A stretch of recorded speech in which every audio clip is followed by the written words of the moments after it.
خلکو ته د ژوند اصل حقیقت اکثر هغه وخت معلومیږي چې عمر یې تیر شوی وي، چې ویښته یې سپین شي، چې بدن یې کمزور شي او انسان پخواني غلطیانو ته ګوري او افسوس کوي. خو اصل کامیاب انسان هغه نه دی چې په بوډاتوب کې ژوند وپیژني.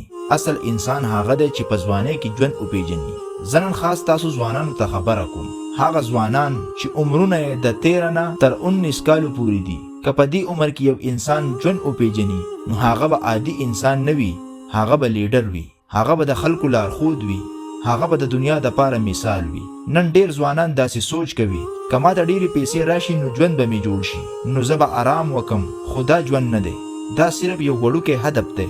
اصلي ژوند دا نه دی چې ستا جیب کې څومره پیسې دي، اصلي ژوند دا دی چې ستا په زړه کې څه دي. نسل جوړول ژوند دی، خپل ځان بدلول ژوند دی، هر ورځ ځان ښه کول ژوند دی. چې عمر زیاتیږي نو عقل هم زیات شي، سوچ بدل شي، صبر زیات شي، حوصله هم قوي شي. ستا په زړه کې د نورو د پاره درد پیدا شي، مهرباني پیدا شي، رحم پیدا شي.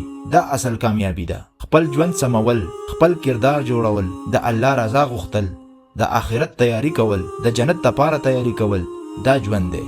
ډیر ماشومان بنن دا خوبونه ویني چې زه به ډاکټر جوړېږم، زه به انجینیر جوړېږم. دا ښه خوبونه دي، خو سوال دا دی چې د څه دپاره؟ صرف د پیسو دپاره؟ صرف د نوم دپاره؟ نن دنیا وګورئ، تعلیم شته خو اخلاق نشته، ډیګري شته خو انصاف نشته. څوک وایي زه به اکټر جوړ شم، څوک وایي ډانسر.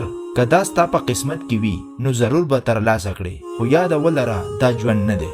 ژوند دا دی چې خپل نفس قابو کې وساتې، خپل خواهشات کنټرول کړي او خپل دننه انسان جوړ کړي. د ګناه نه بچ کېدل ژوند دی، عبادت کول ژوند دی، د خلکو مدد کول ژوند دی، په ماشومانو رحم کول ژوند دی، د ګاونډي خیال ساتل ژوند دی. که جیب کې پیسې نه وي خو زړه کې درد وي او د شپې دعا کوي، یا الله که زما سره وې نو ما به غریبانو له ورکولې، یا ما ته راکړه، یا د دې خلکو د بل طرفه مدد وکړه. دا همدردي ده، دا انسانیت دی، دا ژوند دی. کله چې انسان ځان د پاره نه بلکې د نورو د پاره سوچ کوي نو پوهه شي چې هغه ژوندی دی. افسوس دا دی چې ډیرو خلکو ته دا خبرې هغه وختونو کې معلومیږي چې وخت یې ختم شوی وي. خو کامیاب هغه دی چې په ځوانۍ کې پوهه شي.